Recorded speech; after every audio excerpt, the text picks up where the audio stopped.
Welcome to the first ever BTY Podcast. I'm your host, Zach Urbanis, co-host Hudson Urbanis here. And today's topic is game planning for your offseason. A topic that obviously is close to us. We run, player development programs throughout the year, and a lot of game planning for our athletes. It's something we do, so we want to share some expertise as far as how players can plan for their offseason. And make sure they have a successful offseason. So we're going to start with a few just basic thoughts, and we'll kind of have an open discussion around those thoughts and see where it takes us. Sound good, Hud? Sounds good. All right. First thing on our list that we've come up with as far as things that help us game plan for our offseason, first thing is a truthful evaluation. I'll let you speak to that initially, and then we'll kind of go from there. What's truthful evaluation mean to you, and how does that help us as far as the game planning process for our offseason? Yeah. So for me, it kind of starts with ourselves. So self-reflection, and it kind of takes place all the time, whether it's during the season, after the season, but always kind of giving some time to reflect on where we're at with our game, how we started the season versus how we finished the season. There's got to be some level of self-reflection, of where we're good at and how we can get to more of that often, and kind of where we need to improve. Yeah, no doubt. And that self-reflection, truthfully, some people are better at it than others. Some people have a irrational level of confidence, which obviously can be a positive in this game. But when it comes to evaluating themselves truthfully, that can hinder their development. So the next part of that, truthful evaluation for me would be seeking an outside source to provide that truthful evaluation. One of those people, without a doubt, has to be your coach. So if you're a high school player, that conversation has to be had with your coach. Many coaches will do, exit meetings, end of season meetings where they'll provide that evaluation for you. Some don't, and we would suggest that if you're in that boat as a player whose coach doesn't, then you need to seek out that conversation. And then if you are a player whose coach does have that conversation, that your job is to be prepared to make sure that conversation is as purposeful as possible. A lot of times, especially if you're not, a high contributing player, those conversations can kind of just be written off as afterthoughts. I think it's really important to have, intentional questions prepared for that conversation, ways that, I can get better in the off season, things that I need to be doing to better impact the team.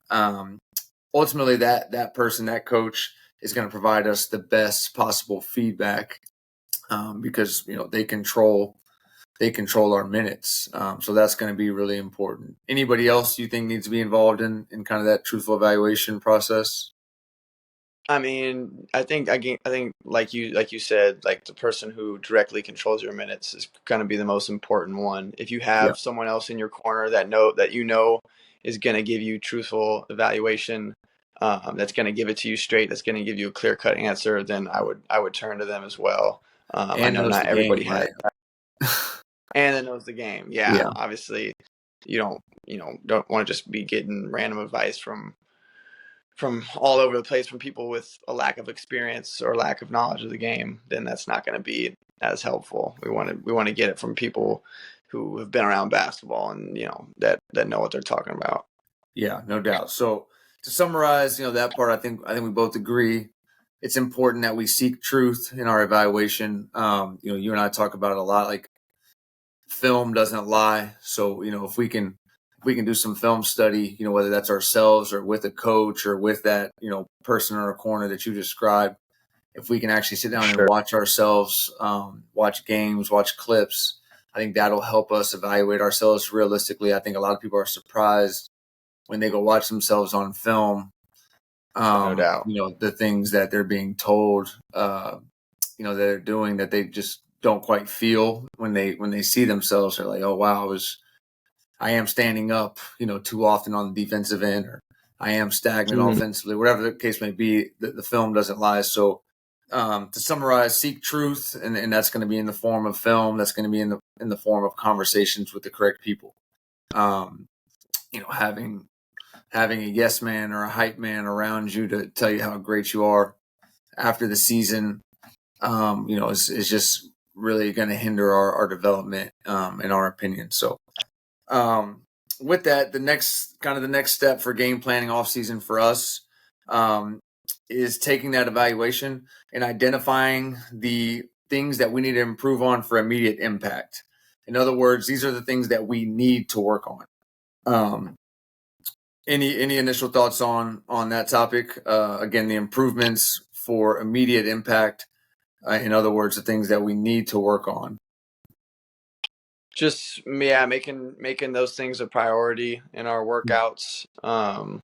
So if I have an hour of a workout, then at least probably 75% of that workout needs to be dedicated to the stuff that we really need to get better at now, in the short term.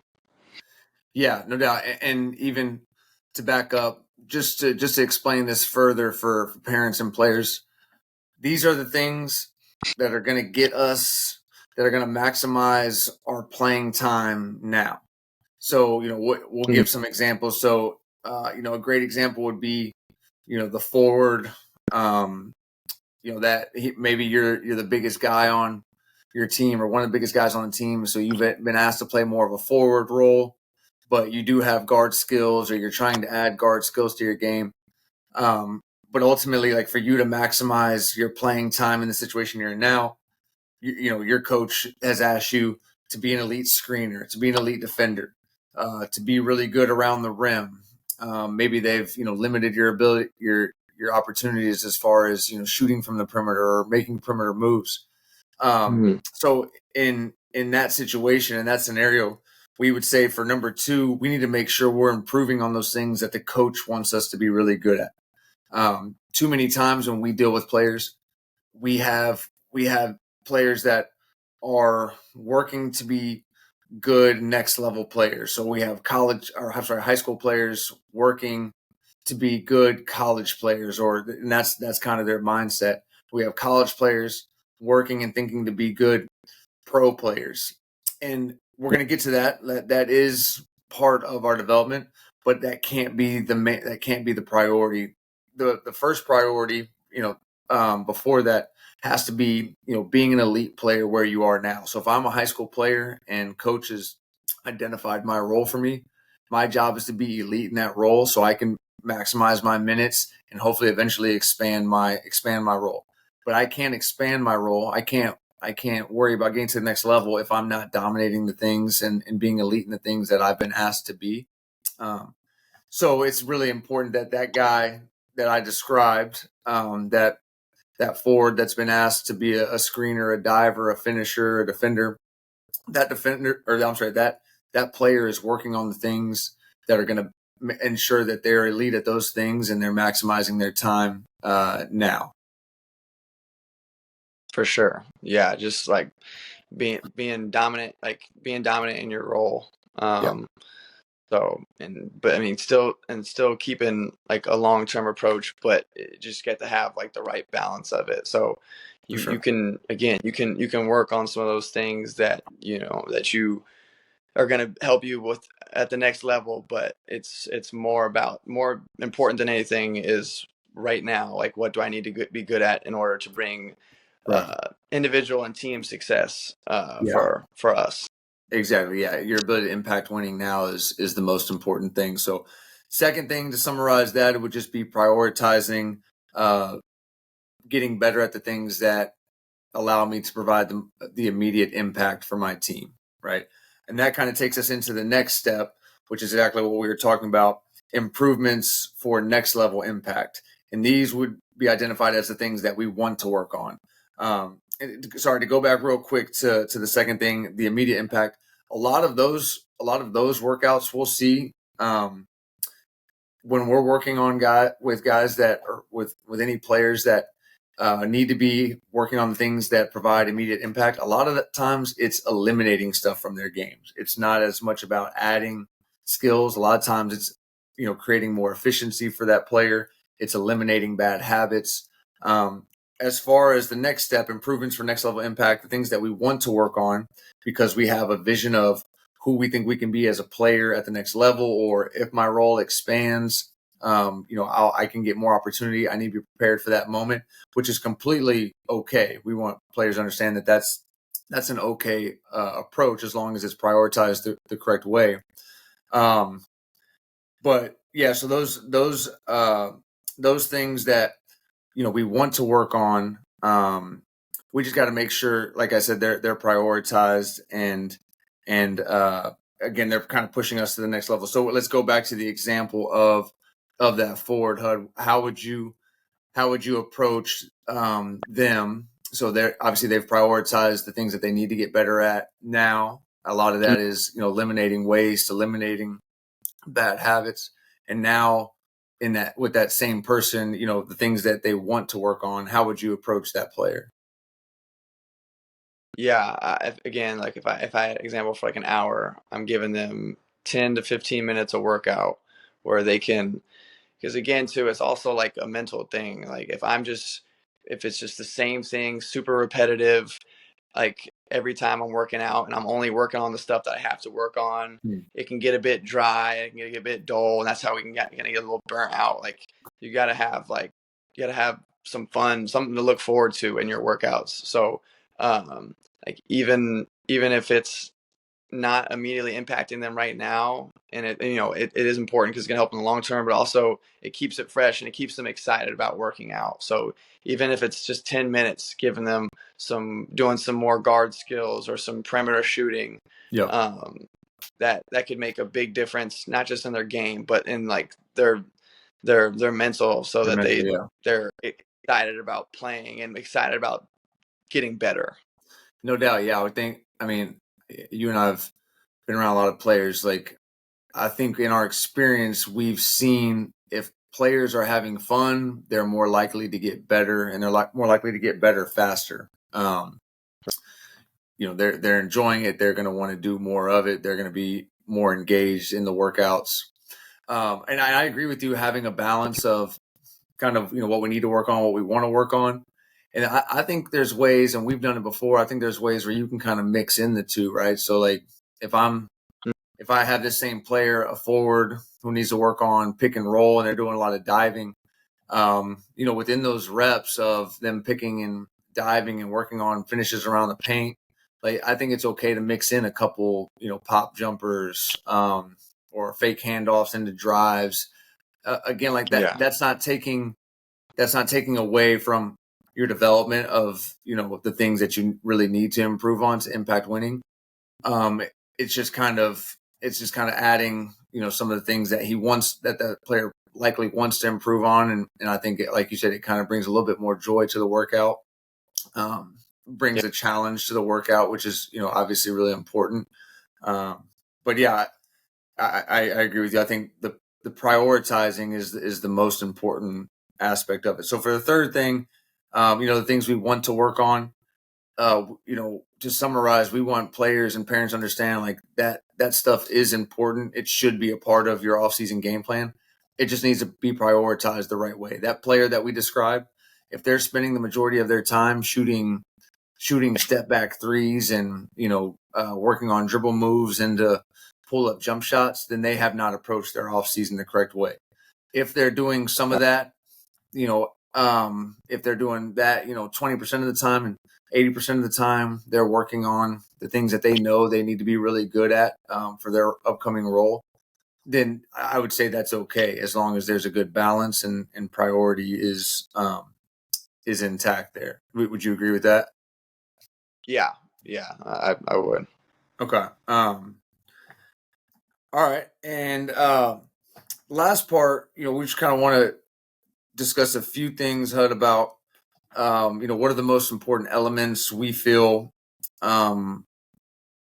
we have to ensure a successful offseason. We'll be pretty general now. We'll get more specific in future videos.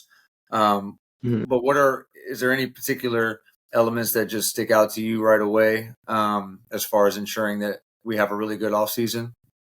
First thing that comes to mind is always just like structure, having an actual like plan written down. You're always going to be more like disciplined. People always talk about like discipline and will and all that. Like means very little if you don't have like a concrete plan like in front of you that you can see every day. So like, when I played, seeing what I know I had to hit every day or like weekly um, was huge for helping me know like what all I needed to get in.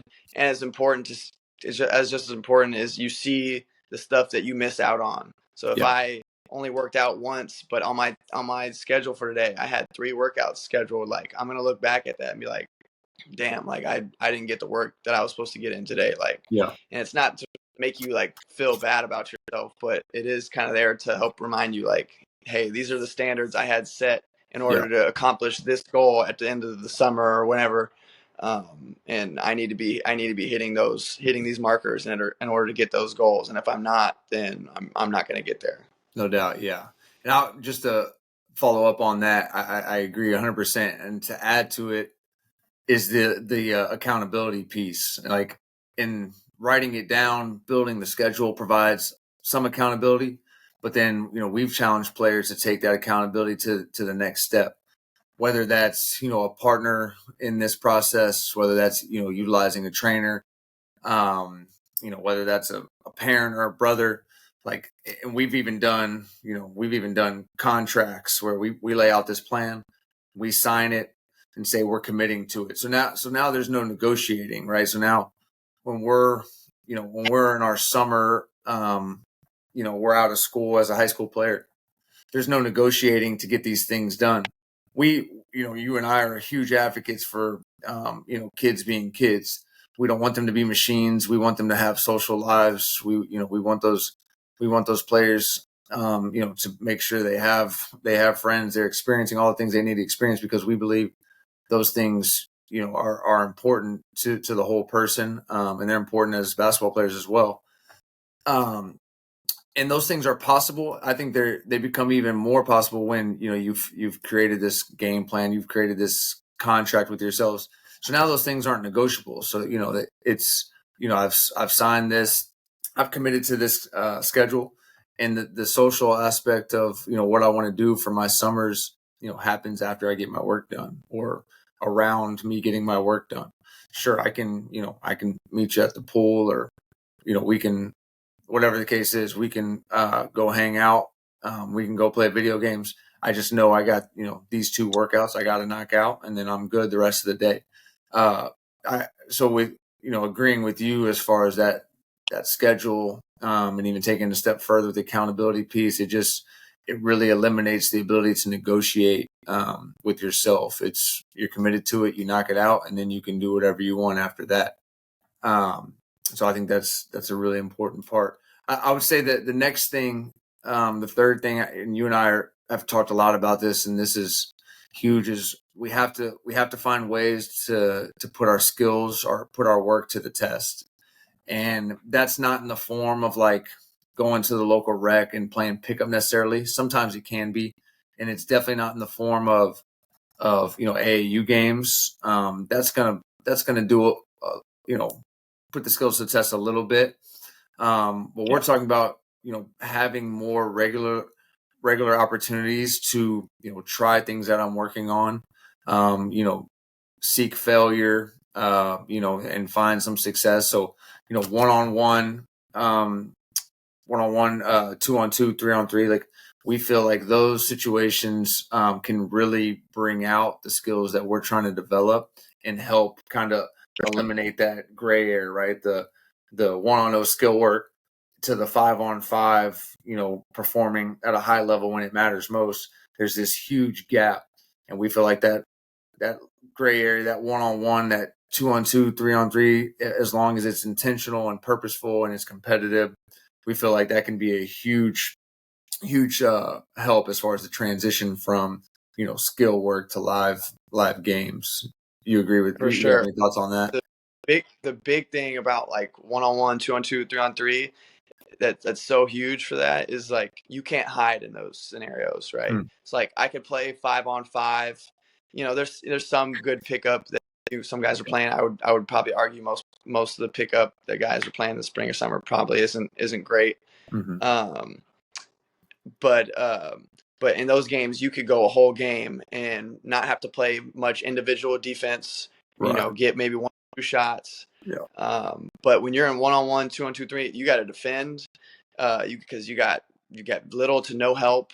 Yeah. And if I got the ball, I don't. If it's 1-on-1, I have no one to pass to. I gotta find a way to create an advantage on my own. Same with 2-on-2 and 3-on-3. Like I have very very little help, and I got nowhere to hide. So it's good because it exposes us both offensively and defensively. No question, and we'll get into more specifics as far as actually the context of the work we feel is best for you guys to be putting in. But as far as from a general standpoint, finding ways to play more 1-on-1, 2-on-2, 3-on-3 against other good players, other players serious about improving, we think is unbelievably valuable to your development. So any other elements that we would add? I mean, I think those few, basically schedule, accountability, putting work to the test. Is there any others we would add to that list? I mean, I think that's a good one to end on. Just like seeking competition, almost like actively seeking out failure. Like we should be looking for players that are as good as us, if not better than us. That's going to really put our skills and our habits to the test. So when we play players like that, we have to be at our sharpest. So that's important that we're doing that, because they'll bring out the best in us, and they'll expose us and they'll give us great feedback. That's some of the best feedback you can get, is going against a player. No doubt. And another reason that stuff is so good is because it exposes us, and if we care about getting better, it'll fuel us, and it'll disappoint us at times, and it'll excite us. But what happens is we get to go through that process without the factors of team 5-on-5 basketball. If I'm getting exposed in 5-on-5 basketball, it's very likely that I'm getting pulled out of the game, and I don't get opportunities to fight through that failure and learn through from that failure, and then eventually get it right. In these 1-on-1, 2-on-2, 3-on-3 settings, you're getting a version of live play, but with the opportunity to play through failure, to figure it out, which is just, you just don't, if all you're doing is playing games, realistically, how many opportunities are you going to get to do that? So it's so vital. I mean, we can't speak on it probably enough, but we'll get into more details as far as what those should look like. But yeah, that's definitely a big one. Okay, so as far as this particular video, let's kind of finish up with some Q&A. What we like to do here is just either frequently asked questions or questions we've had recently from parents and players. We'll take a few that we've had and answer them for our listeners here. So number one, HUD, is how do I become a better shooter? Obviously a pretty general question. So just answer it however you see fit, and we'll go from there. Yeah, I mean, I guess there's definitely a lot of ways you can answer that. I know something that we've thought about a lot more in the past, like probably 2 years or so, is making sure there's some sort of thought process or some sort of decision making leading up to a shot. So kind of going a little bit more away from, I mean, it's still good, like regular, just like spot and like call it like thoughtless shooting, where we're just kind of shooting with no thinking involved or no contest or anything like that. Like that can be good, especially when we're trying to like get a lot of reps in, work on our touch, build good habits. It can be beneficial, but we've done less and less of that because we believe so strongly in having some sort of decision making leading up into a shot, because it's very game like. Just like in a game, when someone is closing out on me, I have to decide whether I'm going to shoot it or I'm going to drive it, there's some sort of decision being made before each shot. So Yep. that's kind of behind that. Yeah, that's good. I think that'd be a particularly good answer for somebody who is already, pretty sound mechanically and technically as a shooter. Right. That would kind of be, I think a good recommendation for taking the next level taking the next step as a shooter. I'll answer the question for, somebody who may need, a shot rebuild or who's just not a good shooter and trying to figure out, just so we can get a couple different answers for, kind of hit a couple different demographics as far as shooters go. Yeah. So I would say become a better shooter, get rid of the idea that you just need to take thousands and thousands and thousands of shots. At some point you do, but if you're not technically sound, if you're not shooting the ball the correct way, then you do not need to be doing that. What we need to be doing is be very purposeful in how we build our shot. Our series, we call it shot building. A lot of this is from the feet up, starts with our base and kind of works up the chain. And we'll get into more details as far as shooting breakdowns. But yeah, that would be my big thing for how to become a better shooter. If you're not technically sound, if you're not mechanically sound, is don't just go shoot the ball the wrong way thousands of times. Let's actually be intentional about how we're going to build up good habits, put ourselves in the right positions to be an efficient shooter. And then we're going to rep that thousands of times until we get to the point where that is, that those positions are locked in for us as a shooter. And then we can rep those as much as we want. And then eventually we get to exactly what you're describing is, now we have to make decisions before shots. So now, that we have a good transition from just becoming a good 1-on-0 shooter to a game shooter. Okay. Next question we get quite a bit is what's the ideal ratio of play versus train for my child?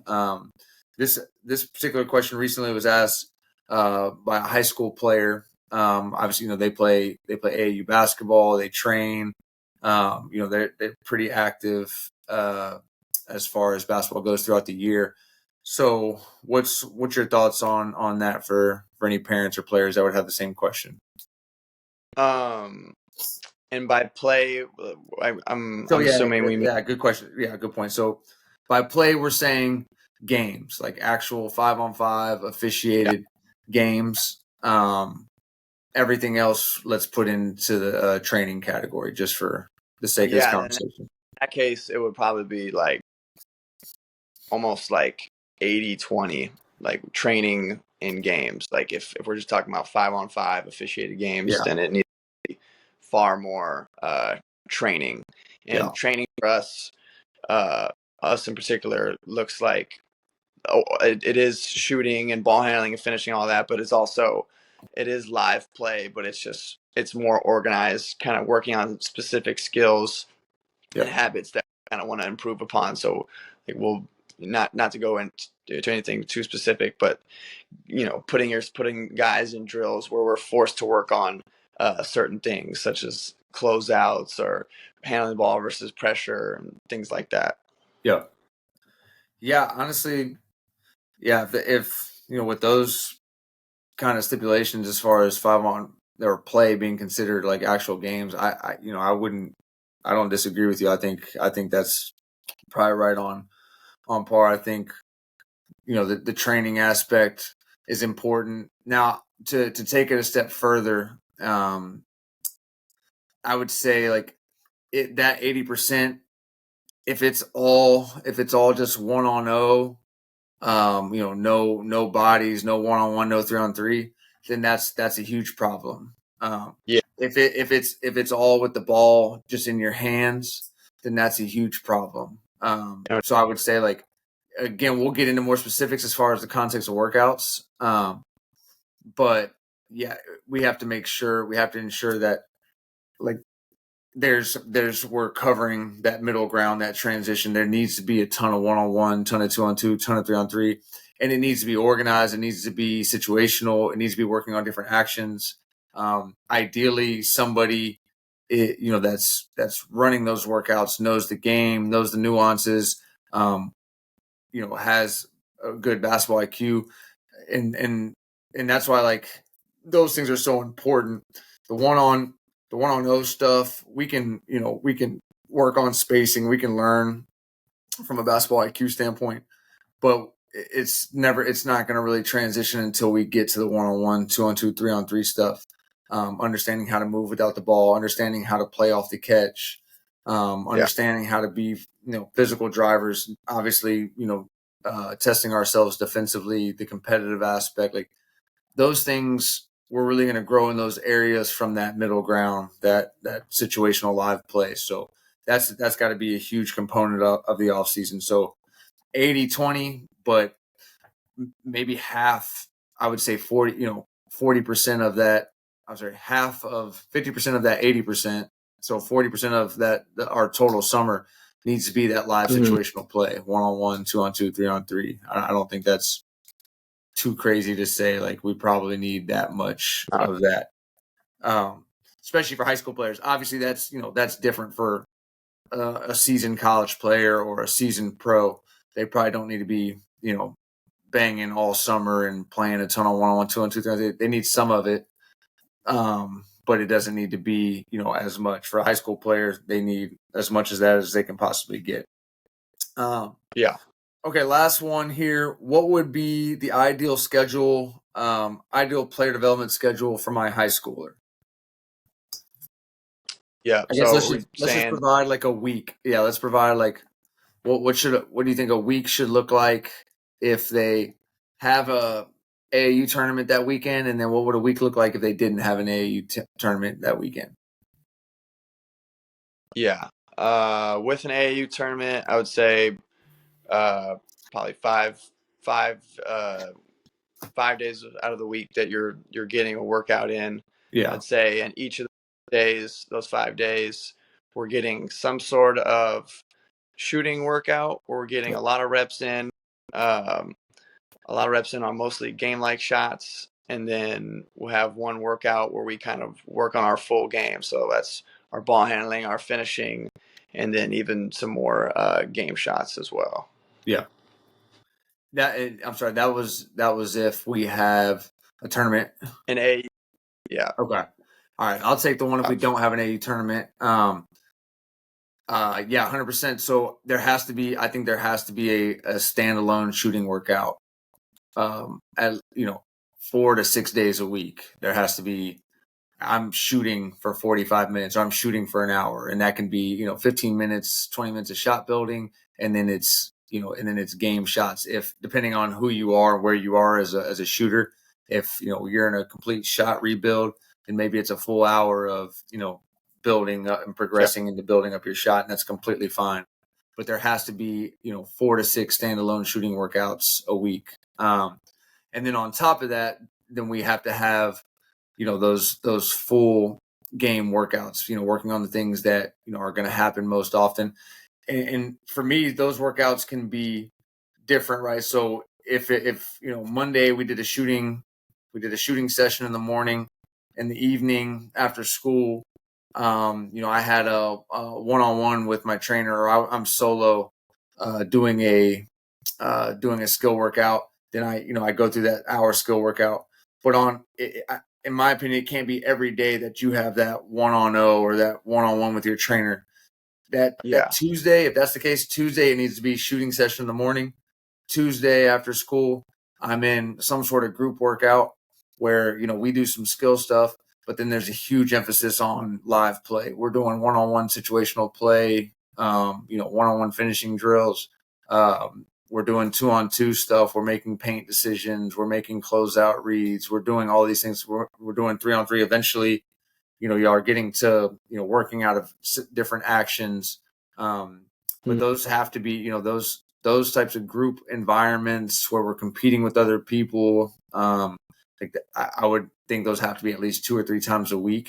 Up to 3 times, 3 or 4 times a week, especially on the weekends or on the weeks where we don't have tournaments that weekend. So that would be kind of my my elements of a good schedule as far as laying that out. A shooting session, and then like you said, a skill session with 2 to 4 of those skill sessions incorporating a good amount of live situational play, 1-on-1, 2-on-2, 3-on-3. Okay. Any other just general thoughts at the moment? Game planning for your off season. I know we covered quite a bit. We'll go into more specifics, but do we have any more thoughts at the moment? No, I think that would about cover it. Yeah, I like Okay. the one we ended on. Basically making sure we're getting a lot of those live reps in, basically like every other day. That we're building into 1-on-1, 2-on-2, 3-on-3 stuff. I think that's definitely a good one. No doubt. Okay, so just to summarize, for the parents and players out there, game planning for your off season, which it should be starting right about now.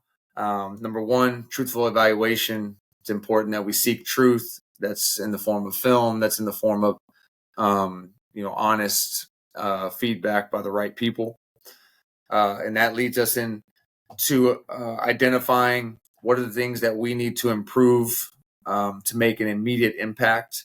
And we use the word need right there. A lot of times in this step, it's going to be eliminating things and not necessarily adding things, eliminating bad habits, eliminating extra dribbles, eliminating wasted movements. And then that takes us to the next step, which is identifying the improvements we need to make for a next level impacts. I'm a power forward. I need to, expand my shooting range. That would be adding something to my game that's going to help me for when my role expands or for when I get to the next level and I'm going to go from playing the 5 to the 4, whatever the case may be. And then as far as most important elements to ensure a successful offseason, we identified structure, right? Schedule, structure, some level of accountability. And then the third one we talked a lot about was putting our work to the test, live situational play, 1-on-1, 2-on-2, 3-on-3. And so that for us kind of summarizes what we feel, kind of generally puts us in a good position to have a really good off season. If we don't have any thoughts, we'll go ahead and end it there. Appreciate you, Coach Hud. I think those are some really good general thoughts for players and parents. Our next videos we'll stick with the off-season player development. We'll start to get more specific on these podcasts as far as what we should actually be working on based on who we are, what position we play, and what are the things that are valued at the next level. And so we want to help players improve in those areas so they don't just have a really good general concept of how to get better. Now they actually have the details of what they need to be working on to really improve. Sound good? Sounds good. All right. Good talking to you. We'll see you next time on the BTY Podcast. Peace.